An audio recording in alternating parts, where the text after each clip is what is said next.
Well, today on the Practice of the Practice podcast, we have Dr. Larry Beer. He's the president of Child and Family Psychological Services, which will be celebrating 30 years in 2019.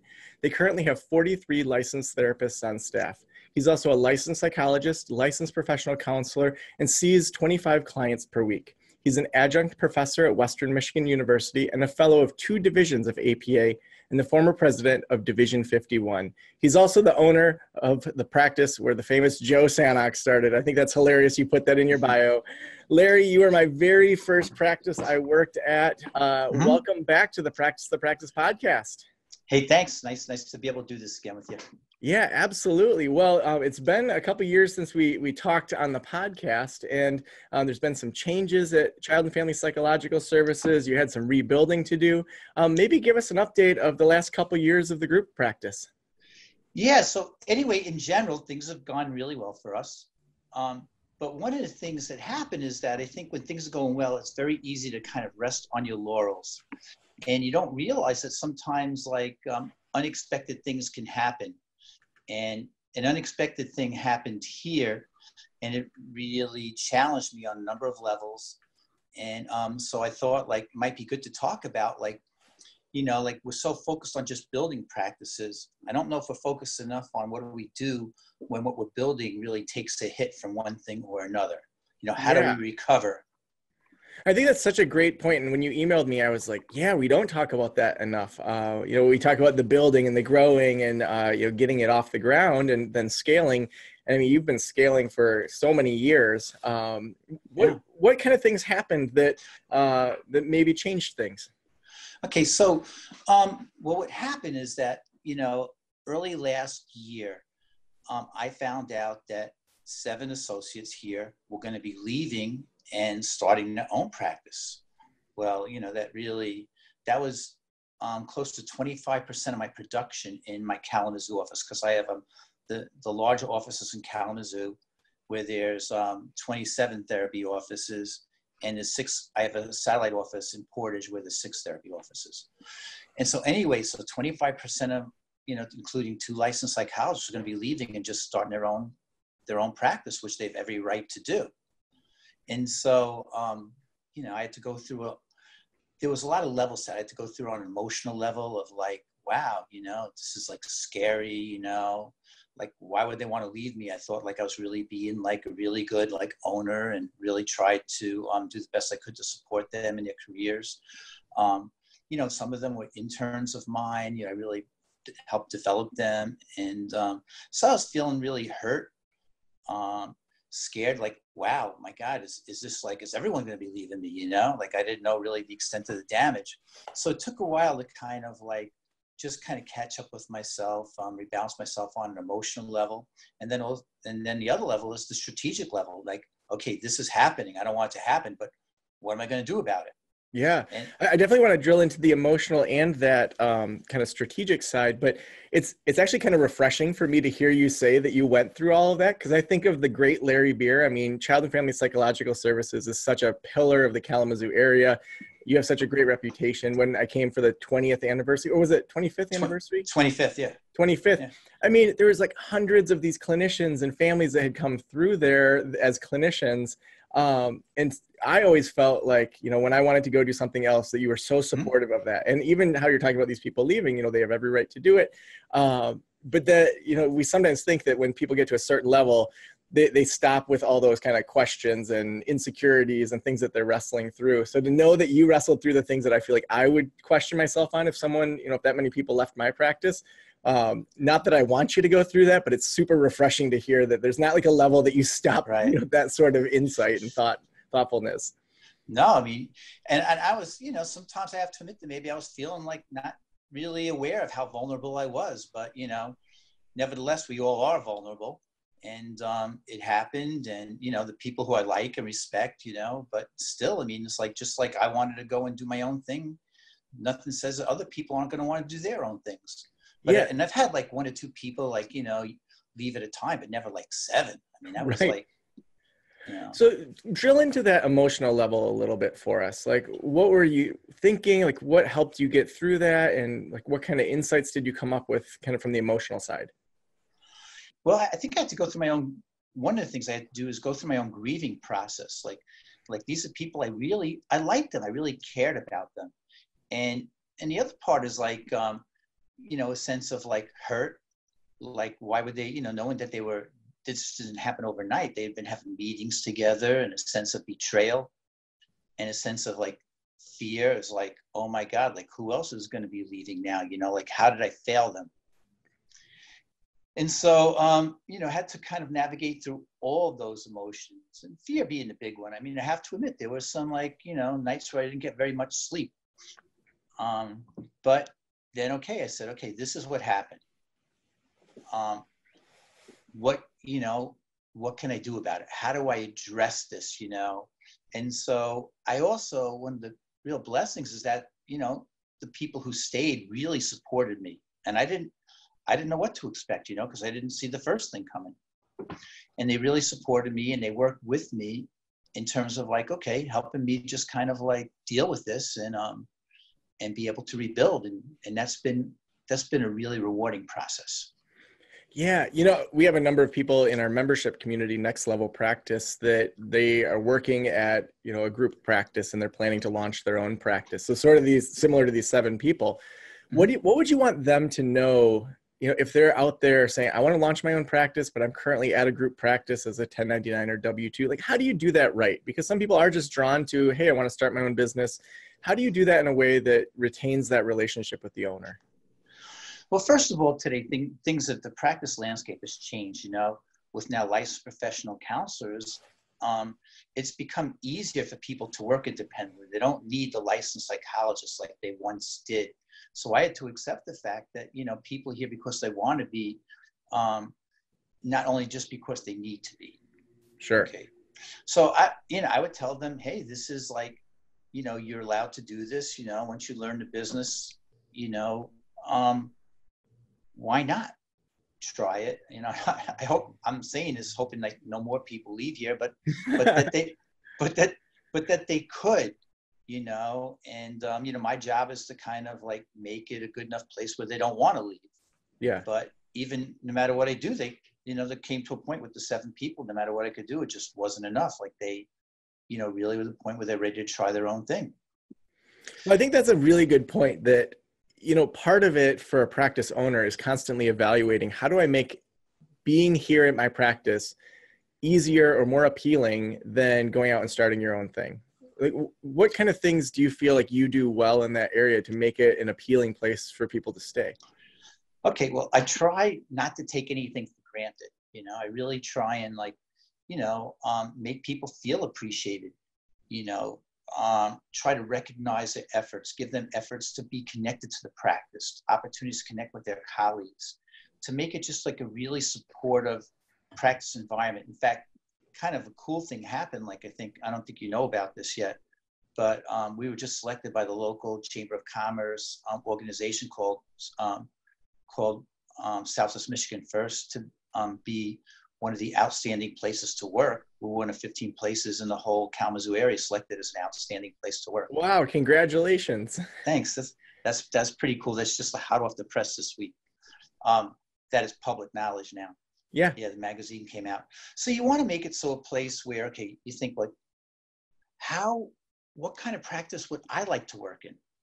A place where I felt appreciated, a place where I feel like the financial arrangement is fair, a place where I feel supported, a place, that has a positive rep, a place that, that the business office that we have supports their efforts, so it helps them build up their caseloads.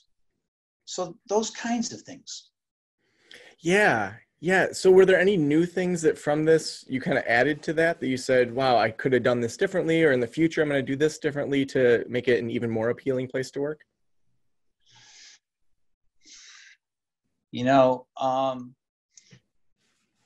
I think that's a good question. I don't really think I've done that much. I think one of the things that I responded to was I really had to be transparent.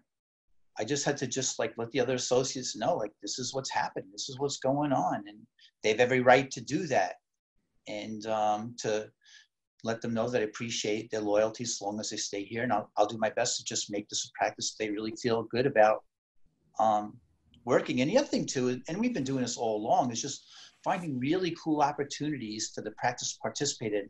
Like, I don't know if you remember this, Joe, when you lived in Kalamazoo, they had this thing called the Doodah Parade. Yeah, that's right. The Doodah Parade. So we've participated in that the last 3 years, you know, and last year we were trolls and all these wigs and colorful things marching down West Main. It's like a big costume parade kind of thing, right? Yeah. They have it around the first week of June.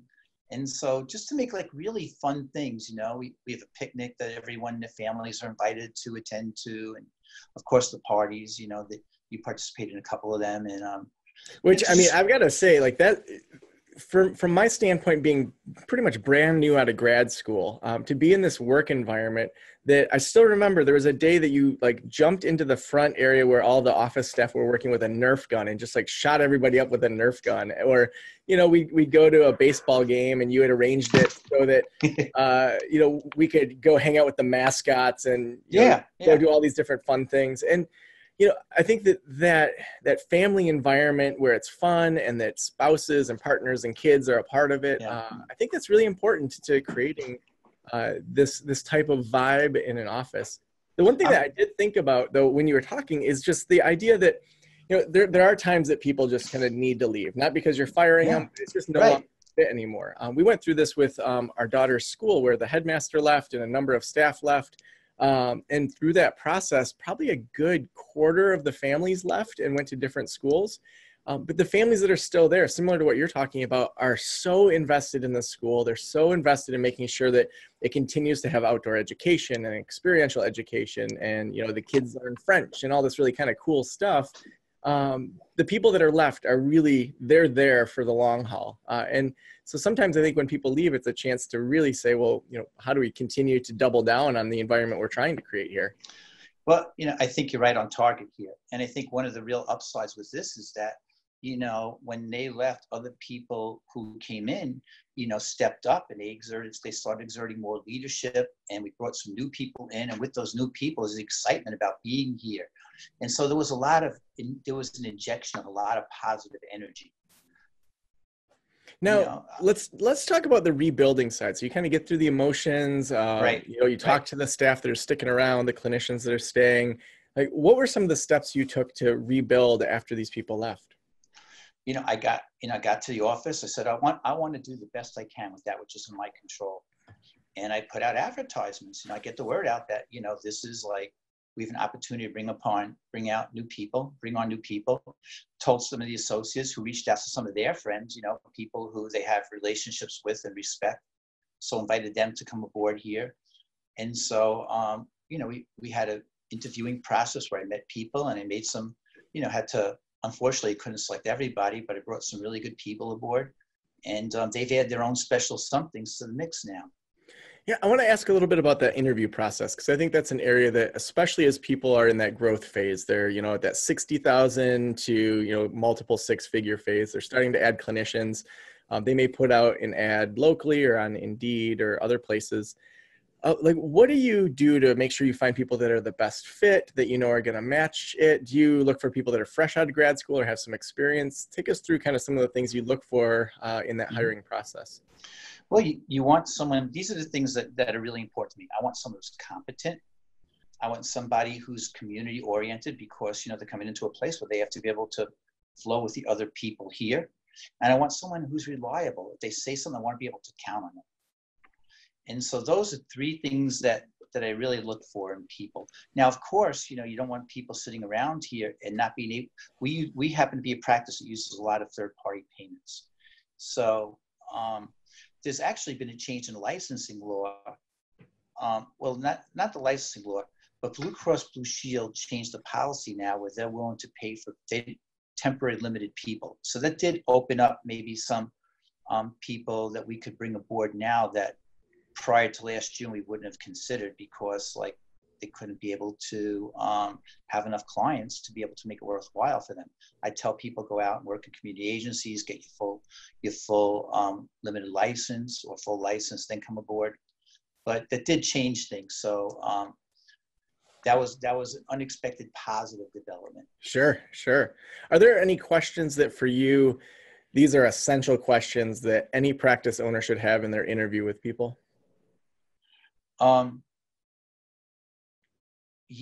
Well, essential questions.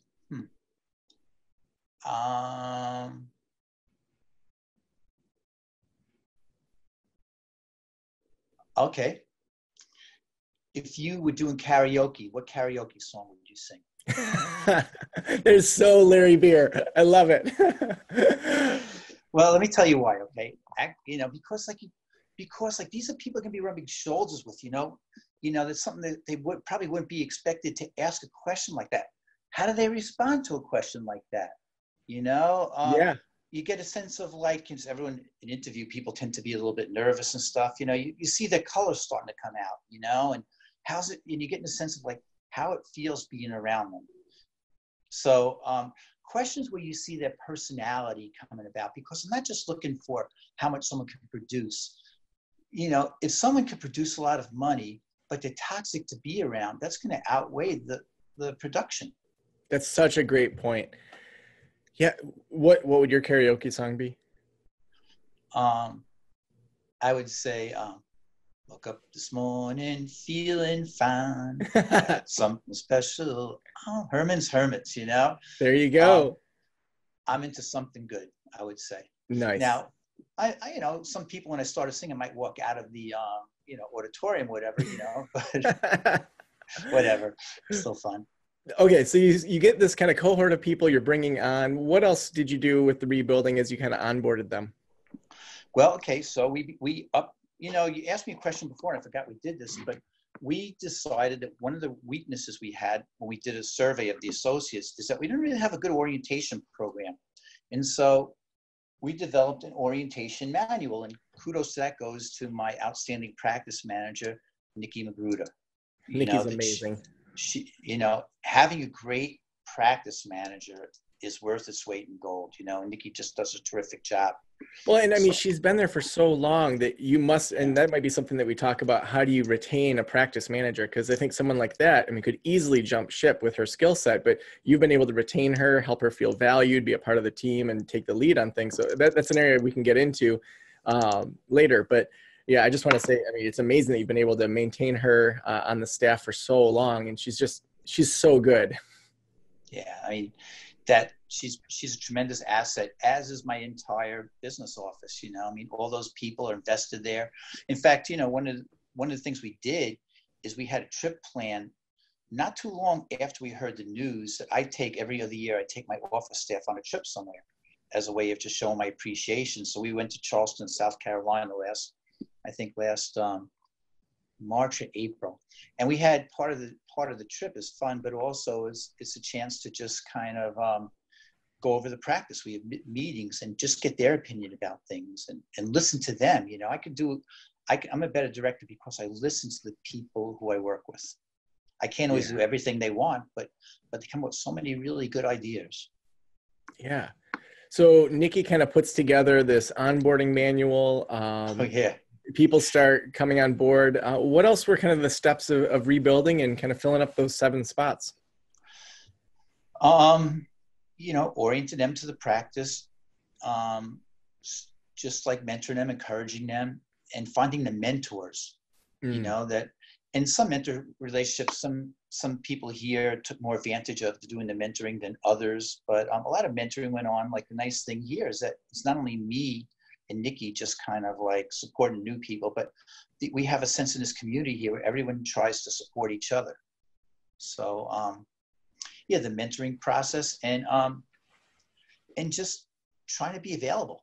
When they ask me a question, being responsive.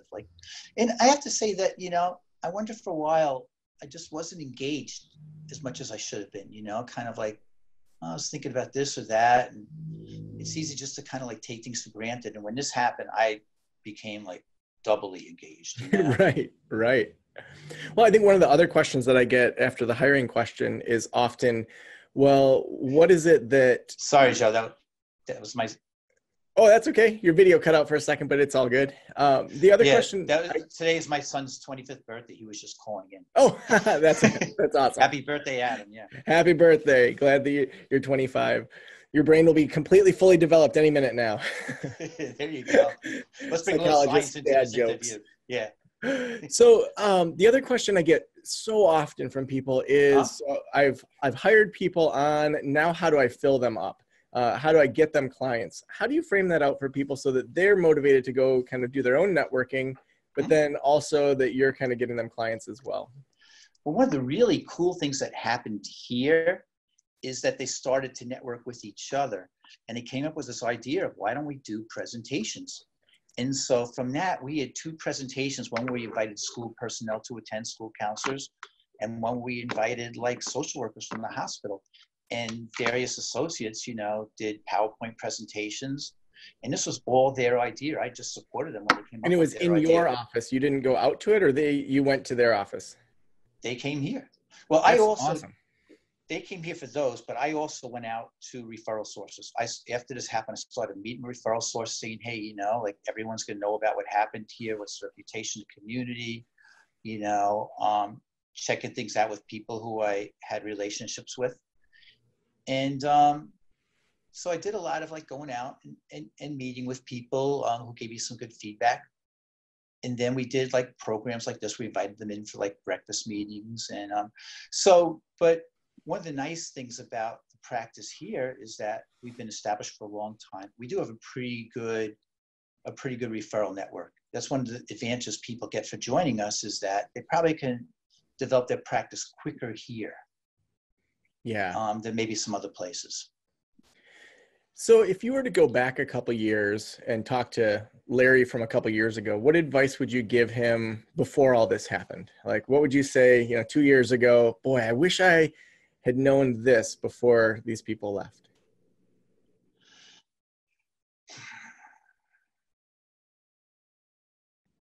What would I tell him? That's a good question. I tell him, trust in yourself, you know, that things can happen, like, you know, we don't know what's going to happen tomorrow, you know, but that you're resilient and you're resourceful, and that you have the ability, if things go wrong, to go and find ways through it, and possibly even in some ways make your place better. Trust in yourself. In fact, I did tell myself that. Well, so I know we've covered a lot of the nuts and bolts of rebuilding, but another side of you that I just really appreciate is how much you live life to the fullest. I mean, following your kind of Instagram and Facebook, it seems like your family and you are traveling all the time. You've got these adult children that it seems like, at least from social media, you guys spend a lot of time together. You really love each other.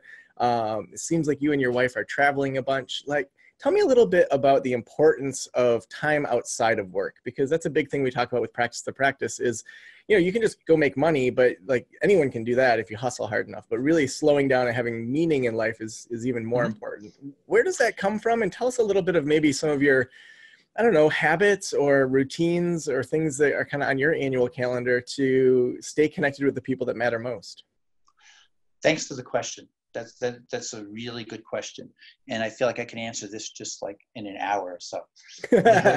There's so much to say about this, but one thing, let me start with, is just saying that we have great work. There's a lot of meaning in terms of people coming in and talking to us and us being there to help guide them, you know, to have better lives. It's just a really special work that we're in. But it's really important to remember that our work is there to support our life outside of work. And I've always kept that, you know, as a value of mine. I made it to all my kids' games, you know, that I have to adapt my schedule because I'm so blessed to have like a long-term marriage with 3 great kids, you know, that I just love spending the time with. And that's just been a blessing, you know. There's no guarantees on that, but that's just worked out really well. And one of the things that both Cindy and I love to do is we love to travel. And we've been really blessed to be able to go to some really cool places. Like, you know, I was able to go to on a bike trip in Sicily with my brother and some of his friends. And Cindy was able to take my the daughters to Portugal. And that's just 2 recent things. But I also try and make trips back out to New York to visit my family. And I know wife likes, you know, we go to visit my wife's family in Baltimore too. But we just had a really, on a personal note, just a really eye-opening experience happen. Do I have time to tell you about it? Yeah, yeah, of course. Okay. You can't end on that. No, you can't talk about your eye-opening experience. Well, this is a very powerful experience. On September 20th, my brother, I don't know if you met my brother Stephen, he's an entertainment lawyer in New York. He's going to go see a Paul Simon concert, and he thinks he has like getting the flu. Turns out Stephen, who plays hockey, you know, rides bikes, very healthy. It turns out it's fluid from his heart leaking into his lungs, and that's why he's having trouble breathing. So I canceled, you know, it's a little emotional with me talking about this. So I canceled my afternoon appointments, all the appointments once I found this out, flew into New York, saw my brother, hooked up to tubes in a coma, and we didn't know if he was going to make it through the night. This is my younger brother, who I've never expected this to happen to. Anyway, Stephen's like made a remarkable recovery. He wound up needing open heart surgery. He's bounced back incredibly well from this. And I visited him a couple weekends ago. Was it last weekend? Wow, the weekends kind of flow together. And Steve, I'm walking, and he tells me, you know, Larry, it's like after what I've gone through, it's like everything is new again. You know, I was in a hospital for like, you know, more than 3 weeks, and I went out with my wife, and it was like, felt like a first date. There's just so much more appreciation of everything after you almost lose everything. And that's really stayed with me. It's just, you know, that just trying to, there's so many things you can focus upon that aren't right, what's missing. But if you think about it, so many things, so many blessings that you do have, and to focus upon what is there. And so I tried to be mindful of that before, and after this experience with my brother Stephen, I'm even more mindful of that.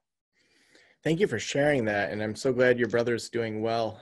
But you're absolutely right. You know, when you have those experiences, it just gives you a new filter that, you know, you just can't get rid of. You gotta kind of listen to that and follow that. Well, Larry, the last question that I always ask people is, if every private practice owner in the world were listening right now, what would you want them to know? Okay, how about this for starters? Okay, it's not so hard to just treat people decently. You know, just show respect to everybody, you know, and trust in yourselves, listen, learn, appreciate the adventure. You know, it's just, it's almost like raising a kid, you know. Sometimes you can get mad at it, you know, because it's not working the way you want to. And sometimes you'll be really proud of it, and just kind of like fasten your seatbelt, enjoy the ride. Oh, so awesome.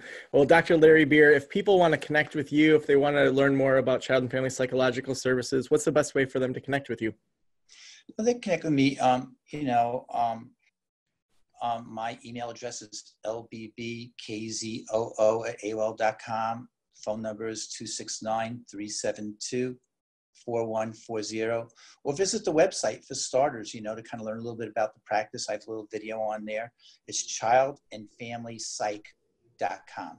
Perfect. Well, Larry, thank you so much for being on the Practice of the Practice podcast. Even more so, thanks for giving me a shot as a 1099 contractor with you back in, what was that, 2006? So it's always been great. I hope you can make it in for the 30th. Oh yeah, absolutely. So who knew kind of the start that you were getting going there. So thank you so much, Larry, and we'll talk to you soon. Okay, see you, Joe. Bye.